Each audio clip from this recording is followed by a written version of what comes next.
How to do patient self-registration in the Cankado patient app. Type Cankado in Google Play Store or in the Apple Store. Select the icon as shown. Install the app. Open the Cankado patient app when the download is complete. You need to select the option, Regular Cankado. Here you have the option to select your preferred language. Select your language and click on Save. Click the new user icon to register. Enter your valid email ID here. Enter a secure password and re-enter to confirm it. Click on Next to continue.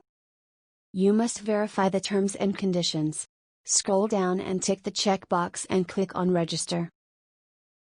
The next step is for email verification. A verification code will be sent by Cankado in your registered email ID. You need to check your spam folder if you haven't received it in your inbox. Copy the verification code and enter the code here.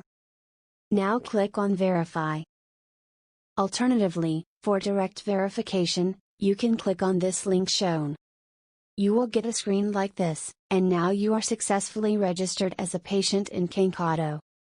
Now on, you can log in on Cankado with the registered email and password to start using the features.